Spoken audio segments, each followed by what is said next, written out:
Hello les potos, on va voir aujourd'hui ce que Charlie a comme mission pour les anges. Let's go!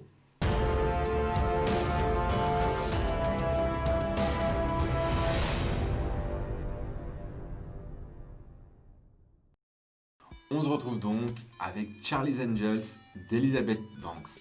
Alors, cette femme-là, c'est quand même une personne qui est quand même très présente dans le cinéma puisqu'elle est productrice, réalisatrice et actrice. D'ailleurs, en tant que réalisatrice, elle a réalisé Pitch Perfect et en tant qu'actrice, elle était dans la saga des Hunger Games où elle jouait quand même le personnage assez excentrique de Effie, ou même dans Spider-Man Trilogy, la trilogie des Spider-Man, aux côtés de Tobey Maguire où elle jouait le rôle de Betty.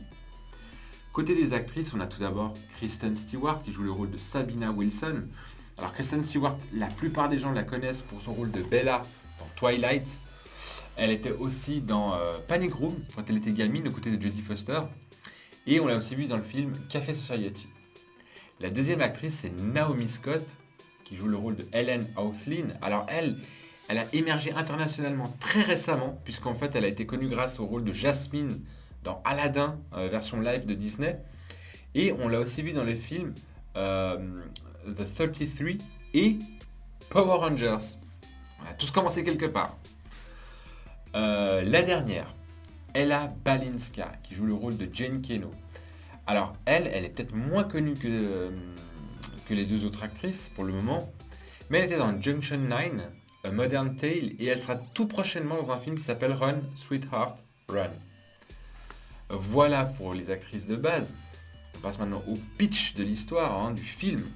En fait, il y a une société qui a créé un artefact technologique hyper évolué, et il se trouve que cet artefact, si on réussit à le hacker, on peut le transformer en une puissante bombe IEM capable de créer des conflits internationaux et de guerre et tout. Et il se trouve qu'il y a une hackeuse, Helen Houslin, qui est capable de rentrer dans le système de cette machine, de ce système, donc le Callisto s'appelle, et de la transformer en bombe IEM. L'agence de Charlie Townsend, les anges, vont devoir protéger la hackeuse contre les groupes terroristes qui veulent s'emparer d'elle pour qu'elle transforme justement ce fameux artefact en bombe IEM. Voilà en gros le pitch du film. On passe maintenant à la critique et je commence avec Kristen Stewart. Alors Kristen Stewart, moi personnellement c'est une actrice que j'aime pas beaucoup. Je trouve que dans la plupart de ses films elle tire toujours les mêmes tronches, les mêmes gueules. Voilà. Mais dans ce film-là, en l'occurrence, je me suis assez réconcilié avec elle. Je trouve qu'elle nous sert un personnage assez sympathique, très caricaturé. Attention, Charlie's Angels, c'est toujours des personnages très caricaturaux. Voilà, elle, c'est typiquement la meuf qui a une jeunesse assez dure, assez vagabonde. Et puis, en fait, elle est sans filtre, elle est un peu badass, elle est un peu rock et tout, rock and roll. Et voilà, c'est un peu la bonne pote, quoi. Et je trouve que du coup, elle a rendu ce personnage super attachant. Elle a vachement bien joué ce rôle-là. Et voilà, j'ai kiffé Kristen Stewart dans Charlie's Angels. Naomi Scott. Alors elle, voilà, micro spoil, vous inquiétez pas, vous apprenez tout de suite au début du film. En fait, elle fait pas partie de l'agence au départ. Elle, c'est la fameuse hackeuse que l'agence doit protéger. Et bah voilà, du coup, elle suit les anges tout au long du film, et en fait, on voit que voilà, en même temps, bah, elle est super excitée de faire partie de ses missions et tout, mais en même temps, bah, elle connaît pas, elle sait pas ce que c'est des agents secrets, donc du coup, bah, elle fait des conneries et tout ça, la met dans des situations un peu pourries et tout. Et voilà, elle est pareil, elle est attachante, cette fille un peu maladroite, mais en même temps hyper geek, hyper intelligente, hyper forte dans ce qu'elle fait. Voilà, pareil, personnage hyper bien réussi de la part de Naomi Scott. La dernière, Ella Balinska, qui est vraiment, je vous dis, cette femme, elle est incroyablement belle. Elle est incroyablement belle. Franchement, c'est une belle femme. Elle joue un peu le rôle de, ouais, on va dire, la Vegeta du groupe. Et elle est un peu bad guy, enfin badass, quoi. Un peu, pas bad guy, bad girl pour le coup, mais un peu badass, qui sourit jamais, qui est juste hyper violente. Et puis, bah, des fois, les masques tombent. En fait, vous allez voir, elle est un peu sensible aussi. Et ça provoque des scènes assez marrantes. Donc voilà, enfin, franchement, les trois actrices principales, hyper cohérentes, hyper différentes, hyper caricaturées, chacun dans son rôle. Et ça donne un joli mélange à la fin. C'est très sympa. Franchement, j'ai été assez agréablement surpris par ce trio, en fait. Côté décors et accessoires. Alors, les décors, vous allez voir dans ce film, vous allez voyager Istanbul, Rio, Chamonix, Los Angeles, Berlin, enfin bref. vont vraiment faire un tour du monde, et à chaque fois, comme dans tous les films d'action, les villes vont être présentées toujours de la même manière, gros plan sur la ville, toujours avec des lumières, des boîtes de nuit, des belles bagnoles et tout. Vraiment des trucs très scolaires des films d'action d'actuels, hein, comme dans Fast and Furious, Bad Boys et ce genre de films. Donc voilà, c'est très scolaire, mais vous allez beaucoup voyager, énormément. Et chaque pays, chaque ville va donner des petites scènes qui vont faire avancer l'intrigue, des micro-missions qui vont faire avancer l'intrigue. Donc ça reste très scolaire comme c'est fait, mais ça marche toujours aussi bien. Et les accessoires, pour le coup, dans les Charlie's Angels, dans les drôles de dames, c'est très important. Parce que la mode, par exemple, a énormément de place dans l'univers des Charlie's Angels. Voilà, c'est les vêtements, c'est les perruques, c'est les maquillages qui vont les permettre d'infiltrer des milieux, des réseaux, des entreprises, des bases militaires et tout. Et là, Elizabeth Banks, elle a vraiment joué de ça, comme la série. Elle a beaucoup respecté la série par rapport à ça. Et deuxième chose, c'est aussi les armes qu'elles ont. Enfin, leurs gadgets à la James Bond, genre le rouge à lèvres explosif, je sais pas, le poudrier, radio, machin et tout. C'est très James Bond, très Totally Spice. Et ça me paraît très cliché, genre que ça fait très girl d'avoir le poudrier qui fait machin. Mais encore une fois, faut pas l'oublier, elle a respecté la série. Et c'est pour ça que je la respecte. Enfin, je trouve que c'est vachement bien parce que c'est un respect de la série et non pas une espèce de cliché qu'on veut faire des agents secrets féminins. C'est ça. Ça respecte la série, ça j'ai vraiment trouvé cool. Côté de la mise en scène, alors c'est un film d'action. Et vous voyez, les films d'action actuellement, c'est beaucoup avec des angles de caméra qui n'arrêtent pas de changer dans tous les sens. Avec une phrase lancée, hop, ça change d'angle. Une autre phrase, hop, un autre angle. Et voilà, c'est très très dynamique. Le problème, c'est que j'ai quand même trouvé 2-3 erreurs. C'est que selon les plans, par exemple, imaginez-vous, il y a une voiture qui dérape. La caméra suit la voiture et à un moment donné, on a l'impression que le travelling s'arrête, mais la voiture sort du champ. Et du coup, il y a un problème, la voiture est sortie du champ. Ou alors il y a des gros plans qui sont faits où ça devrait pas être. On voit juste un pare-choc de voiture passer rapidement, quoi. C'est pas beau, c'est des erreurs. Je trouve qu'elle aurait dû passer, Elizabeth Banks aurait dû passer un peu plus de temps à regarder ces genres de petites erreurs pour que ce soit vraiment parfait, quoi. Mais attention, dans l'ensemble, ça reste bien filmé, bien mis en scène, bien mis en avant, il n'y a aucun problème. Côté scénar, alors, la première chose qu'il faut dire de ce genre de film, c'est que c'est un film d'action, comme un Expendables, comme je vous dis, Bad Boys, etc. Donc un scénario de ce genre de film, il ne faut pas s'attendre à avoir un scénario complexe, je sais pas, non, on regarde pas un film comme ça pour le scénario. C'est comme la série, c'est super léger le scénario. C'est pas ça qui est intéressant. Ce qui était intéressant à l'époque de la série, c'était déjà faut dire juste comme le son, c'était de voir de jolies femmes. Farrah Fawcett à l'époque, c'était loin d'être un ton, c'était même un sex symbole à l'époque. Deux, de voir une série, enfin de voir un film avec en héroïne des femmes agents secrets, ce qui est assez rare, où elles ont vraiment le rôle principal. Et vraiment, c'était de voir ce côté un peu léger, un peu, voilà, un peu moderne, un peu truc. Voilà, c'est très léger le scénario, mais on regarde pas pour le scénario, on regarde vraiment pour l'action, le truc et machin. Ça, pour ça, c'est vachement bien pensé. C'est très classique, mais c'est vraiment ce qu'on attend d'un Charlie's Angels. Le deuxième point que j'ai noté de ce film aussi, c'est justement ce que les deux premiers films manquaient, donc avec Cameron Diaz, Drew Barrymore et Lucy Liu. Ici, Elizabeth Banks, elle y a pensé. C'est-à-dire que les trois personnages principaux, donc c'est-à-dire Kristen Stewart, Naomi Scott et Ella Balinska, ont trois personnages physiquement complètement différents. Ça, c'est la première chose. Au niveau de la personnalité, du caractère, elles sont complètement différentes. Ça, dans les premiers films, c'était aussi le cas. Mais là où Banks elle a apporté ce détail, c'est qu'elles sont aussi complètement différentes dans leurs compétences en tant qu'agent secret. L'une, c'est plutôt de l'infiltration, déguisement et combat au corps à corps. La deuxième, c'est une hackeuse. Voilà, c'est tout ce qui est informatique, technologie et tout ça. Et la dernière, c'est tout ce qui est armes à feu, voilà, ce genre de choses. Et du coup, elles sont importantes les unes les autres parce que sans l'une et sans les autres, elles n'arrivent pas à accomplir la mission. Alors que dans les premiers films avec Diaz et compagnie, en fait, au niveau des compétences, elles étaient complètement pareilles. Elles n'avaient aucune différence. Et c'est là où Banks, elle a vraiment pensé à vraiment les séparer sur tous les points de vue. Professionnel, caractère et physique. Vraiment, ça c'était top. C'était comme dans la série, c'est ce que je voulais. La troisième chose que j'ai mis en avant, et c'est là peut-être un des points négatifs, c'est que voilà, on sait que c'est une série féministe, parce qu'à la série, enfin on sait que c'est un film féministe, parce qu'à l'époque c'était déjà une série féministe, Et je trouve qu'il y a des éléments du dialogue ou des personnages très secondaires apportés qui sont presque comme un peu des dénonciations. Je vous donne un exemple. On a typiquement à un moment donné dans le film le patron un peu miso avec ses employés féminins. Tu vois. Enfin, vous voyez le truc?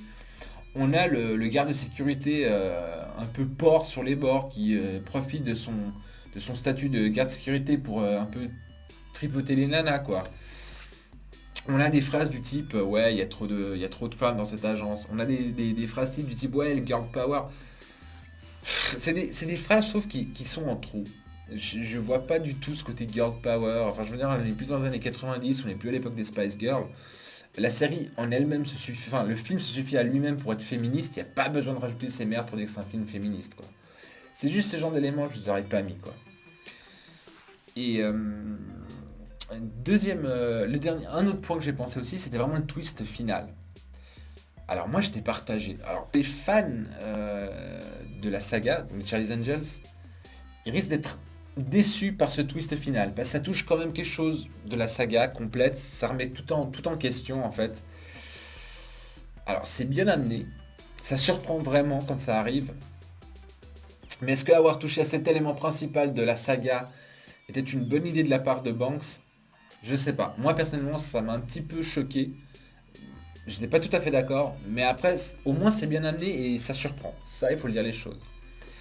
Et le dernier point que je voulais mettre en avant, c'est vraiment, quand je suis allé voir le film, je savais pas si c'était une suite, un reboot, un remake. J'avais aucune info. Et il y a plusieurs éléments dans le film, très rapidement, je vous rassure, hein, je vous spoil un peu, mais c'est vraiment tout début. Plusieurs éléments qui vous disent que c'est une suite. Et la manière dont c'est expliqué, c'est super original, c'est un super beau clin d'œil. J'ai adoré. Franchement, j'ai surkiffé ça, quoi. Donc voilà pour le scénario, c'est ce que je voulais mettre en avant. Côté cascade et côté effets spéciaux, bon, les cascades, vous allez en avoir, mais vraiment pour tout, des scènes de poursuite, des scènes d'infiltration, des scènes de combat au corps à corps, des scènes de gunfight, la totale est super bien réalisée. Les cascades sont super bien foutues. Voilà, un bon film d'action, voilà, un bon... Voilà, au niveau Bad Boys, Expendables, tous ces Fast and Furious, c'est des très bons films d'action. Deux, trois petites erreurs, par exemple, pour des sauts où on voit clairement qu'elles sont attachées et que les câbles sont effacés numériquement. Mais bon, voilà quoi, je veux dire, c'est pas non plus... Il n'y a pas mort d'homme, ça reste quand même dans l'ensemble très bien fait. Et après, côté effets spéciaux numériques, il y en a pas mal, il y a des incrustations, forcément, je sais pas, des hélicoptères qui explosent, et puis une voiture qui fait, je sais pas, qui fait des taureaux qui arrivent sur la caméra. Voilà, ça c'est hyper bien intégré, c'est bien dosé. Seul petit bémol au niveau des effets spéciaux numériques, c'est qu'on voit qu'il y a des effets qui sont faits vraiment pour la 3D.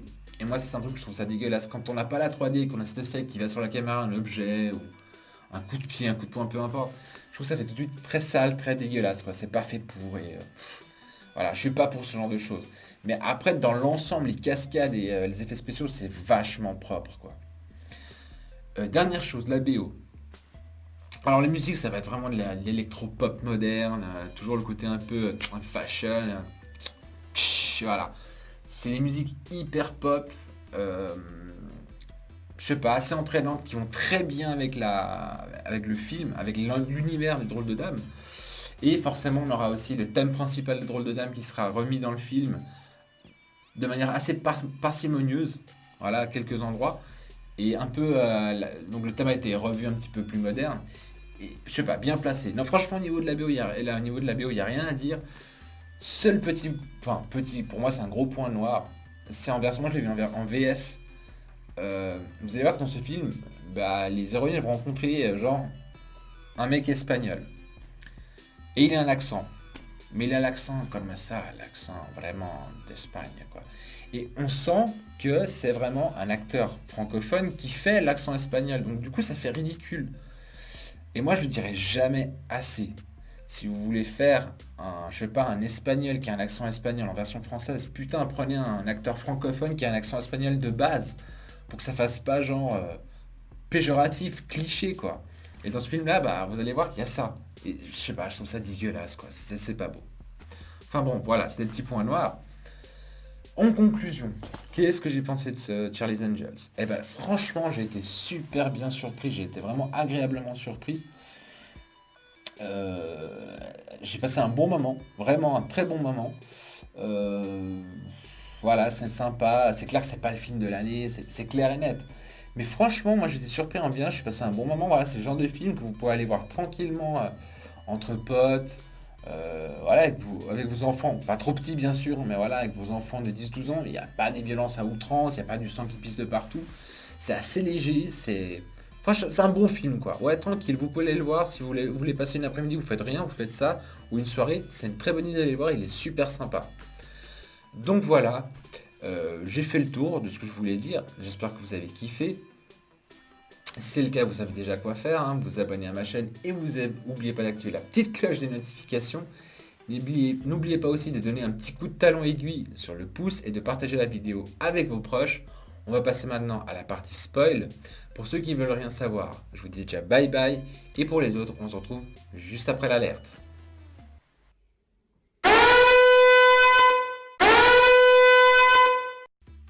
On se retrouve donc avec la partie spoil et aujourd'hui ça va être en 3 points.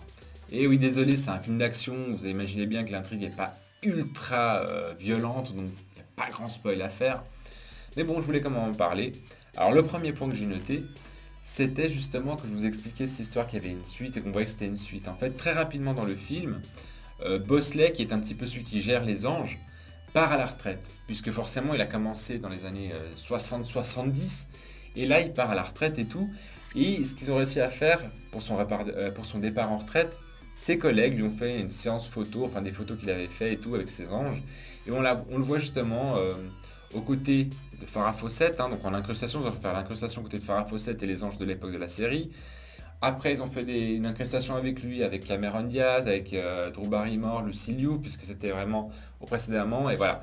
C'est vraiment pour montrer que c'est une suite. C'est la première chose qui montre que c'est une suite. Et la deuxième chose, c'est qu'à la base, les Charlie's Angels, ce sont que trois. C'est tout. C'est Bosley et trois anges. Et que là, l'agence, en fait, elle compte énormément de différentes agences secrètes. C'est toutes des femmes, bien sûr.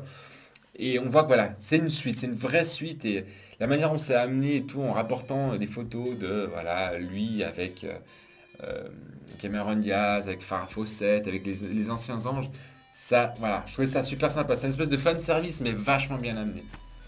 Le deuxième point, justement, et là je vous disais que c'était très délicat pour les fans de la série, c'est qu'en fait, au twist final, on apprend qu'en fait le véritable instigateur, donc vraiment le véritable patron des terroristes qui veulent s'emparer de système technologique Callisto, c'est en fait Bosley, donc ce fameux, celui qui a créé les anges, et en fait il est parti à la retraite parce qu'ils l'ont jeté, parce qu'il voulait être à la tête de l'agence, parce que Charlie est mort, Charlie Townsend, qui est le financier. Un peu compliqué à expliquer, enfin bref, c'est lui qui devait être le gérant et au final, l'ensemble des autres employés ont décidé qu'ils partent à la retraite parce que c'était tellement bon pour lui. Il n'était pas content, il a créé son propre groupe terroriste. Et voilà. Moi je trouve que voilà, Bosley, c'est la figure, c'est celui qui n'a jamais, c'est le personnage qui n'a jamais changé dans les Charlie's Angels. C'est toujours lui qui a géré les anges. Voilà, il y a eu Charlie, il y a eu Dylan comme ange, il y a eu, bah là on a les nouvelles, on a Hélène, on a Jane et tout ça. Mais lui, Bosley a toujours été là. Et donc de s'attaquer à cette figure emblématique de la saga pour le transformer en méchant à la fin, alors ça surprend, c'est bien amené, mais ça quand même vachement délicat. Le dernier point que je voulais amener, vous allez voir, c'est pas de la grosse révélation non plus, mais toujours est-il que on voit à la fin, il y a une espèce de cliffhanger où voilà, la fameuse Hélène qui était aqueuse est accueillie par l'agence comme nouvel ange et on la voit faire de nouveaux exercices pour devenir un agent secret complet, tout ça, machin. Et à la fin, on voit clairement qu'il y a une espèce de suggestion de la part de Elizabeth Banks que possiblement elle pourrait faire une suite. Donc franchement, si elle fait une suite aussi bien que celle-là, moi je vais le voir, il n'y a pas de problème. Donc voilà. Alors voilà, j'ai fait le tour déjà des spoils. Vous avez vu, c'était pas grand chose, mais voilà, un film d'action, je peux pas vous donner énormément de spoils parce que c'est un film d'action, hein. L'intrigue est très pauvre. Donc voilà, j'espère que ça vous a surpris, enfin, en tout cas surpris, mais en tout cas plu malgré tout. Et si c'est le cas, bah, vous savez déjà quoi faire. Mais en attendant, prenez soin de vous et bye bye.